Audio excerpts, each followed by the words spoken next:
Welcome to Dynamite Delight. I gotta be honest here. I understand what AEW is doing. They didn't have much option, but they did think ahead to try and make enough tapings that if there's any people that are cleared enough that they can actually go back into arenas, they'll have their tapings done. And if they don't, they can use the tapings on the main show or they can use them for dark. I understand their point of view. They used what they had. They probably didn't have everybody they wanted. Pac was back in the UK, I believe, so he couldn't come back. Several other people have gone back to Japan, to Mexico, to Canada, and they probably could not come back due to the fact of the flight restrictions and wanting people to stay home, not to get sick. But I'm going to be honest, guys. This was not a good show, and the ending of the show was a mistake. But let me explain the reason why the main event was a mistake and how this show was not very good. Opening, Colt Cabana versus Lance Archer. Now, we got an opening from Jake talking about how he understands and respects Colt Cabana, but he does not stand a chance against him. Now, again, we get the Mr. Bubbly himself, the champion, on commentary again. I understand that he did either an 8 or a 12-hour stint doing commentary, which I give Chris Jericho respect. He has his moments where he can be an ass. He has his moments where he can be an angel. And he has his moments where he can be interesting or boring beyond stink. But under the circumstances, that was a pretty good thing he did. So I give it to him. Now, was this a good match? It was good until maybe the 15 or 12 minute mark. And then it felt like it was dragged out. I don't remember how long the match was. But by at least 12 to 15 minutes, it felt like it dragged. Easily dragged. And it should have been ended earlier. Look, I respect Colt Cabana. He's a good wrestler. Lance Archer is a pretty good wrestler in his own right. No problem with it. But you're looking at two guys that look like it was already settled by the 10-minute mark. And it felt like it dragged on. In the end, Lance won, and I understand he had to win. He still has to go through the rest of the show, which it looks like he is going to face Cody Rhodes, which I would rather him face like a Darby Allin, to be honest. That's just me. I think it would be better if Darby Allin faced him instead of Cody Rhodes, and Cody somehow messes up Lance Archer, and then at Double or Nothing, because we're supposed to have it in May, I think May 23rd, I believe, I'm not sure, I can't remember what time they said, but in May we're supposed to get Double or Nothing, so it's a possibility they recorded it ahead of time, maybe. But it's just me, guys, tell me below. But it just felt like it was too long. Now, we had a vid pack from Britt Baker. We saw her after they showed her having a nose broken, and she looked like she was in a dentist's office, pretty much saying after what happened to me, which she...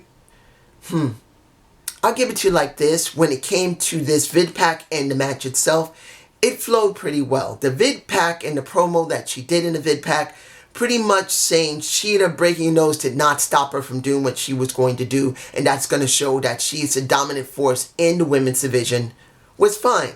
The match with Golden was okay, but I do have one critique of it.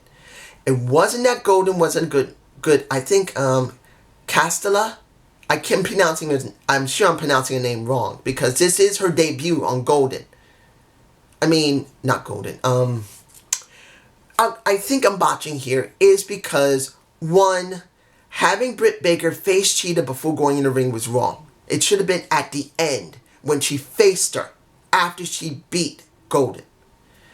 Then Golden herself, where I believe she had a match last week as a debut, but she came again and they said it was like a debut for her again, but she wanted to try and get back for the loss she had last week. I know that was on Dark, but still, it just, she had a debut on Dark, now she had a debut on Dynamite. She should have just been stated as having a debut on Dynamite only.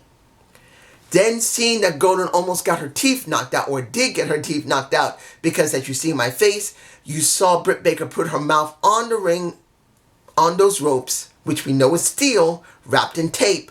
Whacking them was a good thing. But then why didn't she go outside and do this that's in my face instead of doing it in the very beginning? I felt like that was a big miss. But the match itself was good. That thing should have been at the end, but this is just me. You guys tell me below. Serge P versus Guevara. Now this didn't work for me. This match felt way too long. Even though Chris really put over Guevara, I enjoyed how he put over Sammy. No problem. Serge wasn't a bad jobber, but the thing was, it was simple. Way too much offense from Serge P, if I'm pronouncing his first name right. And then it was too long of a match. It shouldn't have been that long. It should have been a 5 to a 6 minute or maybe 7 minute squash match. I think it should have been at least a 5-minute squash match. Then when he did the promo saying that when you see this, you're going to see that I'm going to destroy Darby Allin like this. And he started beating down D, and then Darby Allin comes out to defend him so they can set up what's going to happen, I believe, next week for Dynamite, their TNT tournament match. Why did it have to be such a long match? I don't know. I'm sorry, guys. I don't know. Now, Sabin versus Chuck Taylor was a kind of a confusing match because you saw Chuck Taylor acting like a heel and Sabian being the face. Why? I thought Sabian was supposed to be the heel and Chuck Taylor would have been the face. But the way he was acting, playing to the camera, playing to no crowd, but playing to the camera, playing to the guys in commentary with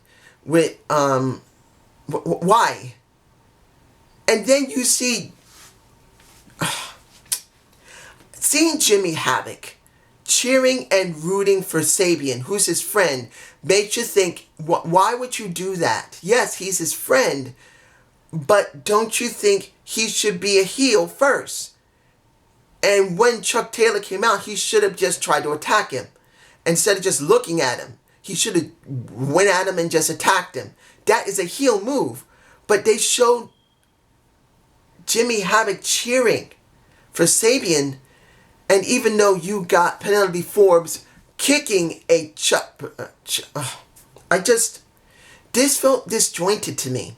I don't know what they were doing here. Was this just to do something different? Or was this really badly booked that Chuck Taylor acted like a heel to a certain extent and it wasn't necessary? He should have just tried to beat him as a good guy, not play to the camera so much. In the end, Sabin wins and he moves on. Well, technically, he's moving on to his match with Dustin next week. And there was no any type of danger or conditions where Chuck Taylor, I think I'm botching this because of this made no sense. But there was no real problem here. That's just me. You guys tell me below. Justin Law versus Shawn Spears. Now, Shawn acted like a heel. He acted like the heel. Now, I gotta admit, he's one of my more favorite heels next to Pac, who I love the bastard. I do. And since he's not there, I'm seeing Shawn Spears and I'm cool with him. I do like him. And in this situation, since this was the debut of Law, it's like Shawn was thinking, well, he may be one of the guys that's from my school. So I think I'll play with him a little bit. And then when he played with him a little bit and then he almost got pinned, he basically whooped his ass and ended it. No problem. I had no problem with this. And I'm glad it happened the way it did. It was a clear heel with a very brand new baby face. He gave him a shot to show what he could do, and then he just annihilated him. Fine. Okay. Finally. Guys, I'm sorry. I'm sure people are going to like this match. I'm sure people say this was a really not a bad match. It was a good match. No. Jake Hager versus the Moxley himself, Jon Moxley. Let's make this clear, guys. I'm not against Jake Hager. I actually like Jake Hager. I liked him when he was doing We the People back in WWE. I thought when he was working with Cesaro, it was actually a good gimmick that the WWE did not really do anything with. I really thought there was a moment he really got over, and then they just pulled the rug out from him, and that was it. And I'm not even saying Jake Hager, Jack Swagger, was a great wrestler and a great character. He wasn't. He never was. But at least there were moments where you could see that it could work if you did it right. Now, we had Taz talking about the match. We had a guy from ESPN talking about the match. We had a guy that was from Bellator talking about the match. We had Excalibur talk about the match. And that was a good thing. It really hyped up the match. Then we saw the the Bubbly Bunch. And I didn't leave this out purposely. I left it here because they were talking about different things. But Jake Hager, pretty much himself, with his kids by his side, saying, I'm going to whoop that ass. But next to the Bubbly Bunch being funny and talking about their lives, you see Jake Hager putting himself over there, which was okay. But when you see this match for what it was, it made no freaking sense why they did it this way. No holds barred was fine. They could have no holds barred. But an empty arena match was a big mistake. I'm sorry. You got Jake Hager, who does have abilities to wrestle. He can wrestle. You got Moxley, who's not a bad wrestler either. But you got them in an empty arena with no one cheering, no one booing. And then you made it 30 minutes. When this match should have been easily a 15 to maybe stretching it 20-minute match. The beginning of the match was technical wrestling. And I think that people will not like it. Honestly, they're not going to like the beginning of the match where it was technical, very technical, to a very good extent. For me personally, I enjoyed that technical part of a match. You got to see these guys actually use psychology. And I know not everyone's going to agree with that. They'd rather see flips and kicks and high flying and suspense and shock and awe. But sometimes with real story, you need technical wrestling to make it work sometimes. And this match, shockingly enough, with a no-holds-barred match, did not feel right. I enjoyed the technical part of it. But then I know people are not going to like it. And I'm wondering, when are they going to go outside the ring because it's an empty arena match and supposedly they can do whatever the hell they want. But then, one of the major things that was a mistake, having JR on commentary alone was a huge mistake. How could you do that? Just JR by himself. Look, JR is doing podcasts on AEW's All Elite, Be the Elite. And he's doing it with Taz. And he's doing it with Excalibur. How come you couldn't have Excalibur do a Skype with him and they both watch the same video? Because we know this was recorded and he did the commentary for it. Better yet, why couldn't you have JR with Taz, who gives way more energy than he does? I'm sorry, he just doesn't have that type of energy anymore. He's not the same type of JR that we used to love. He needs someone to play off love. But this is why I got pissed. This was a huge mistake. JR by himself on commentary. No Excalibur. No Taz. No Chris Jericho. No Giovanni. You could have done any of those things and you did not. Then you had the match outside the ring. And because it was so quiet, and let's be honest, Jake Hager has been working since February. He hasn't lied about it. He was training for Bellator. He was ready. He was getting ready for his next match, which has been probably postponed. Not probably. It has been postponed because there is no MMA. There is no UFC. There's nothing. It's been stopped. So he has been training since February. And he's more geared for the MMA ring than inside the ring of a wrestling ring. I'm sorry. You can see that he was tanked. I mean, he still had juice. But for explosive actions, he did not have it. He's geared for MMA right now. He's not geared for the ring. And I know people are going to say, dude, he was never good in the ring. Look, he was okay in the ring. He had stamina for the ring. That's what I'm talking about. Stamina to make things look at least decently good. No one's saying Jake Hager was the greatest wrestler in WWE or WWF.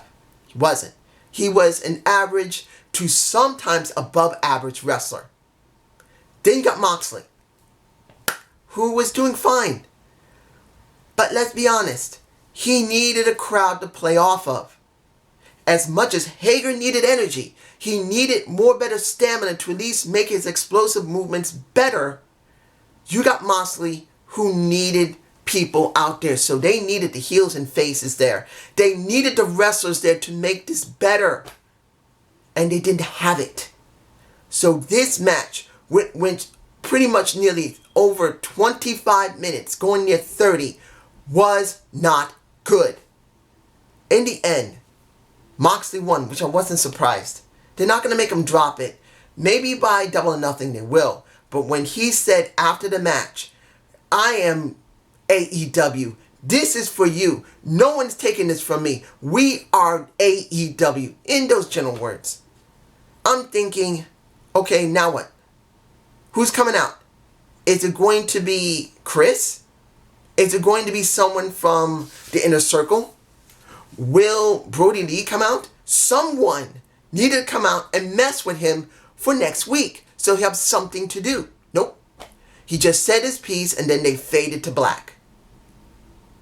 This was not a good ending of the show. The show wasn't that great. I'm not going to give it a rating, but I can tell you honestly, the ending was a mistake. The Colt Cabana match was too long. The Serge D versus Guevara was too long. The Shawn Spears, I did like the Spears match with Law, but this was not a good show. It was disappointing to me personally. It was. I don't know about anybody else, but this was not a great show. But you guys tell me. Have a good day. Have a good night. Peace.